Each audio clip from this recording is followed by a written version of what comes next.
That says a lot. Good evening, lords and ladies, family and friends, ladies and gentlemen. You are most welcome to the RIBA this evening, and this is my last act as president, and it is an absolute honour to hand over a brightly burning torch to Stephen Hodder. It has been a long journey, but the 2 years as president have passed very quickly, and as you can hear, I've nearly used all of my loud voice. Over 3 years ago, when I threw my hat in the ring for election, I campaigned on 5 things. To champion procurement reform, as it was overly bureaucratic and an unfair process and driving us all mad. To internationalise the RIBA so our members overseas are supported and we can find new work overseas during a recession.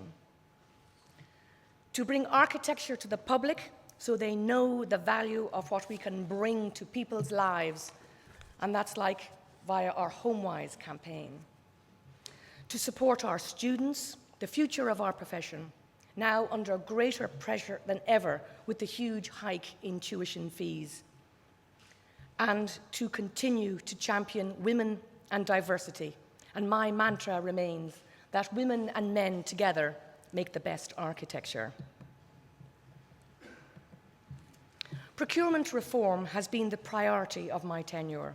Over the past 3 years, the RIBA has been actively engaged, working with the UK government, our industry and the EU on reforming public sector construction procurement, and the very recent EU guidelines are a major step forward, particularly for the micro and SME practices.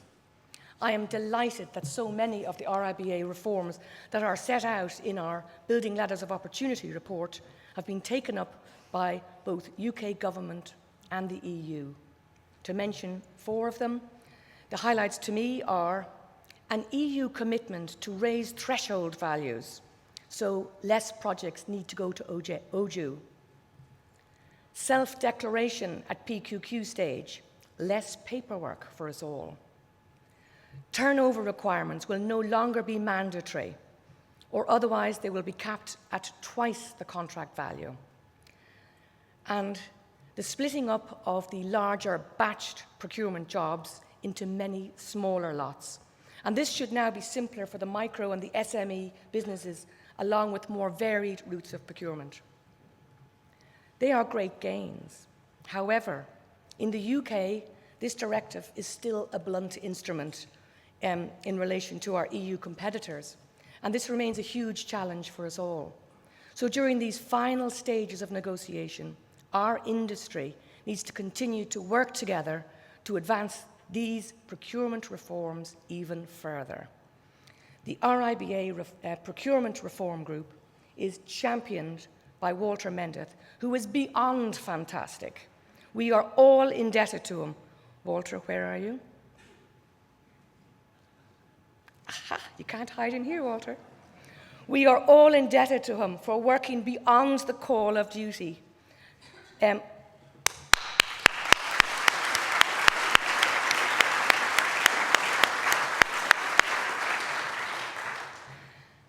I won't embarrass you.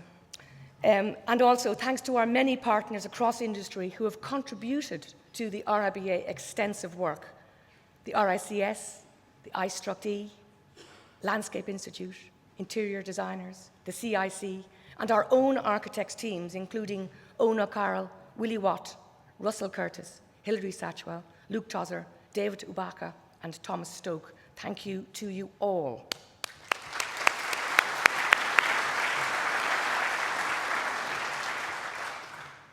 My next priority is internationalising the RIBA. In a recession, and with not much work in the UK, it is important to seek international work opportunities overseas and support our 6,000 overseas members. The RIBA led 2 trade missions to China with UK Trade and Investment, a wonderful government partner who opened doors for us. We set up meetings with key businesses for our group. We launched the Hong Kong chapter, and we set up a forum in Chongqing, and there are many more offers in the pipeline. We launched the Shanghai Shop Windows project, and we signed memorandums of understanding, MOUs, with Chinese institutes and schools of architecture, laying down the future for future collaboration. I was invited to speak at several conferences in the Gulf, in Ajman, in Russia, and it was nice to be the first RIBA person, let alone the first president, who's been invited to many of these. I think that's the power of the web and the power of the RIBA brand.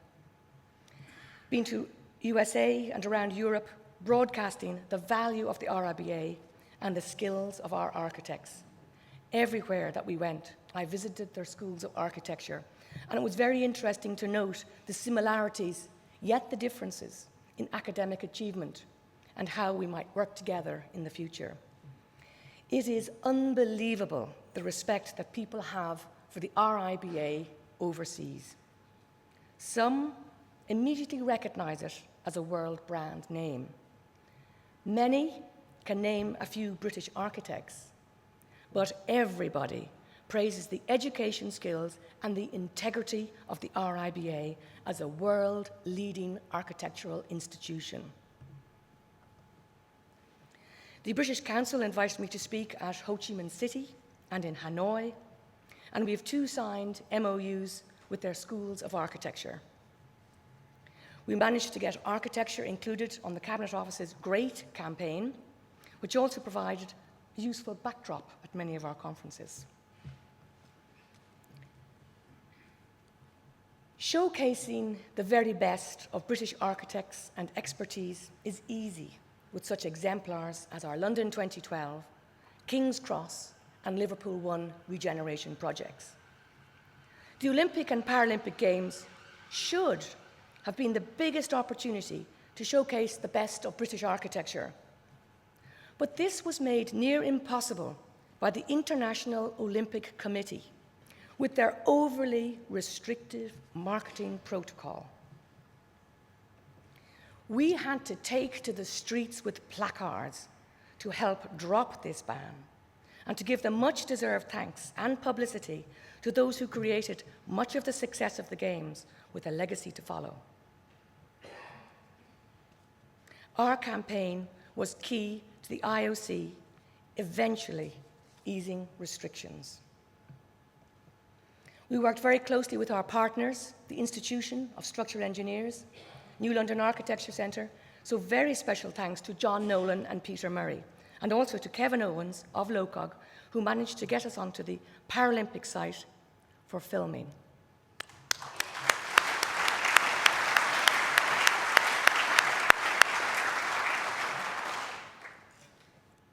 That's John on the left and Peter on the right. We are so delighted to have on record many of the buildings no longer standing. I interviewed on film 55 architects, structural engineers, and designers, and we made a film called Designing for Champions, which we showcased here at the RIBA in July. There are further plans to use our 6 days of footage to promote the best of innovation and design. Other ways we brought architecture to the public were 8 videos made in conversation with the famous architects who stepped over the threshold of the RIBA, so that a larger audience can see them on YouTube. And coming soon will be a video for schools and the public, what an architect does. Yes, people still need to know what we do. And following on from the RIBA Building Futures think tank's excellent report, The Future of Architects, there is still much to do. We have great hope that the Farrell Review on Architecture will have the desired impact and put the value of quality architecture back on the political agenda. We are also working very closely with the RIAS, Scottish Architects. There is strength in working together for our members. And today, congratulations that Scotland has just announced that 2016 is designated as the year of innovation, architecture, and design. And I think we need that too. Well done.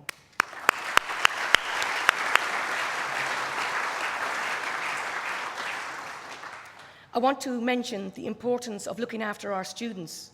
They are the future of our profession. We all should adopt one. We need more people like Helen Misslebrook of Join OurStudio, who set out to improve the lot of new graduates and help them find paid work. We have banned unpaid internships or exploitships. The word intern is no longer recognized by the RIBA. If it is work, then it should be paid. All RIBA chartered practice certificates now clearly state that they agree to pay all architectural students at least the minimum wage.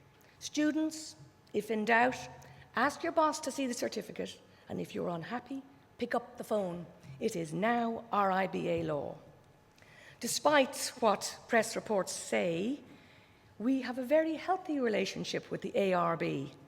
I enjoy regular meetings with my colleague Beatrice Frankel, and we have spoken twice together at the Bartlett to Part 3 students on the value of what both of our organisations can offer. As president of the RIBA, there have been many challenges in trying to engage politicians on the benefits of good design. Our HomeWise campaign and Without Space and Light are still active, and we have been embraced by the public, with strong recommendations made to government by our independent housing commissioners.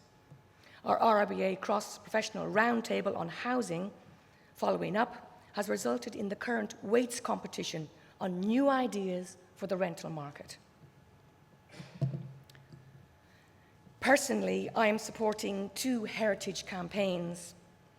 The Save Preston bus station, led by John Wilson. John, put up your hand. And we have Save Ancoats Dispensary. And here we have Alex Finlayson, who is spearheading it. Alex, are you there? Good man. Most important that we stand up to save our heritage. Finally, I want to thank our fantastic RIBA staff, many who hide their light under a bushel. Thanks to my wonderful PA, Michelle Kent, who has worked hard on several campaigns, including acting as film director assistant. Michelle, where are you? A round of applause for Michelle, please.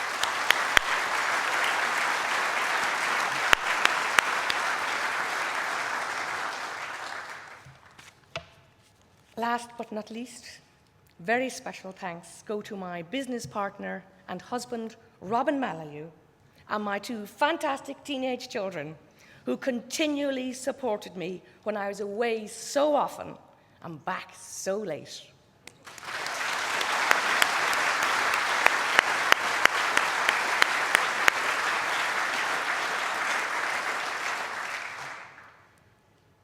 Thank you all for your support. I've been very proud to be your president.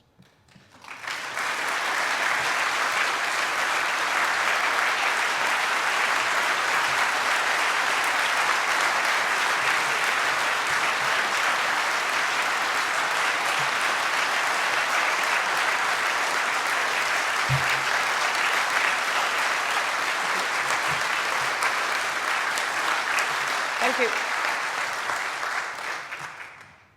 Frog in my throat after all that. It gives me great pleasure to invite Stephen Hodder to the stage, please.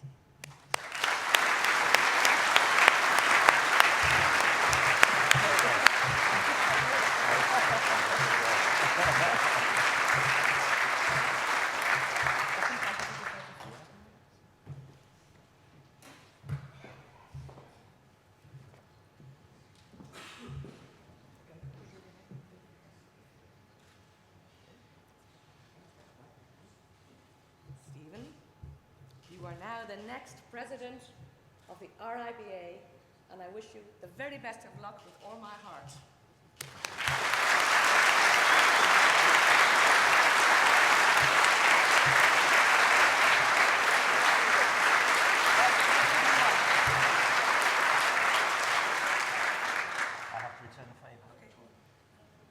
have really great difficulty here. Okay.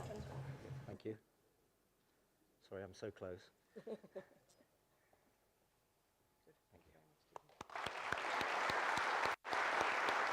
Thank you very much. Well done. And let me just check now, is my